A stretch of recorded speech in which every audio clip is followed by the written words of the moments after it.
Right, the Australian's chief political correspondent, Geoff Chambers, joins me now. Geoff, rather than standing in solidarity with the Opera House lit up in blue and white, the Jewish community told to stay at home, and instead of shutting down that rally of hatred, the New South Wales Police and the New South Wales government allowed it to go ahead, you'd have to say for political reasons. How is this acceptable? Oh, it's completely unacceptable, Sharri. We can't give terrorist sympathisers and anti-Semites a licence to stoke division, and this is what they're seeking to do around the world.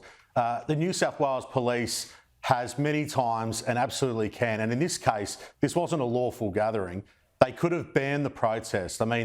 Less than 48 hours after this horrific rampage through Israel by Hamas terrorists and murderers, at a time when we're lighting up the Opera House in solidarity with Israelis, how on earth can Australian Jewish people be told to stay at home because the New South Wales Police cannot guarantee their safety in the heart of the Sydney CBD? How on earth can this mob be allowed to walk down the streets chanting anti-Semitic slogans, heading up to the Opera House, a landmark of this country, light up flares, burn the Israeli flag and shout anti-Semitic slogans? It's beyond disgraceful.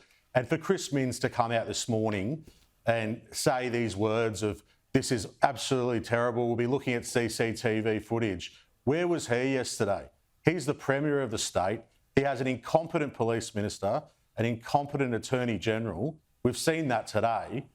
The buck stops with the Premier. He needed to be across this yesterday. He said he was talking to people yesterday. Well, where was he? And where was the police commissioner? We've seen too many cases recently where the New South Wales Police Force is not doing what it should be doing. Yeah, and you've written a very strong piece about all of this for The Australian, Geoff. Now, also one of your colleagues at The Australian has a story online this afternoon, a big story, that Labor ministers Tony Burke and Chris Bowen are under fire for showing a lack of leadership, for not adequately coming out to criticise the attacks that we've seen in Israel. Tony Burke failed to condemn that preacher in his electorate who said that he was elated at the murder of Israeli civilians, and I played that clip already on the show tonight. And then meanwhile, Chris Bowen seemed to sidestep condemning the Hamas attacks outright. He merely said that he supported the Prime Minister's position. And we know that Alex Rivkin, he's from the Executive Council of Australian Jewry, he said that their silences show a complete lack of leadership when it's needed the most. But Geoff, these are two very senior members of the Albanese government, they're cabinet ministers. These are some of the worst terror attacks we have seen in years. Babies, children, women, innocent people slaughtered in their homes, 260 people, young people at a dance party gunned down. Geoff, how can they not adequately condemn a preacher in Tony Burke's case who says he's elated at this, and in Chris Bowen's case just say he supports what Albanese says? It's awful, Sharri, and this is politics. These seats that they represent have very strong Islamic populations, and they don't wish to upset those leaders in their community.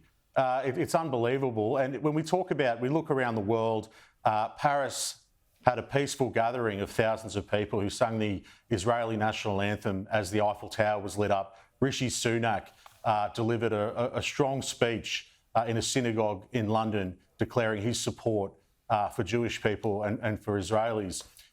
What are we seeing here at a federal level? Have they held an NSC meeting? Has there been a press conference in the Prime Minister's courtyard? We've heard that there's been some national security briefings. Well, what does it mean for Australia? What's happening on the ground? I think that there's been a real, we get this rhetoric of condemnation, but then there's always the other element for some in the Labor Party to talk about two states and the Israelis and Palestinians living in peaceful harmony. Well, right now, what happened on the weekend needs to be addressed, and Australians need to hear what those implications could mean for them. And in terms of this kind of divisive activity in places like Lakemba, it has to be absolutely not only condemned but attacked, and the police should be looking into all these things. Exactly, and there are laws and provisions in place for inciting violence, and if individuals have incited violence, then the police need to act. But to think that Chris Bowen once fancied himself a future Prime Minister, well, someone who can't even come out and strongly condemn what we've seen, there's no leadership role for him in this country. Now, I want to turn I'll give Bill Shorten. I'll give Bill Shorten and Richard Marles. I think they've been probably the strongest. They're of the right faction, but yes. I think their comments to date have been probably the strongest from the cabinet. Yeah, and Bill Shorten has always been a strong supporter of Israel. Now, I want to turn to some of those who've been abducted, some of the victims in Israel. Very difficult to talk about these stories because they're so traumatic. The Australian newspaper, the Adelaide Advertiser today, both dedicated front pages to showing the pictures of the victims. One of the stories is particularly extraordinary. It's a woman who was at a kibbutz in Israel. She was there with her 4-year-old little boy and a 4-month-old baby. And they were kidnapped, taken hostage. They were trying to bunker down in a shelter, but then they were found, they were taken hostage by the terrorists.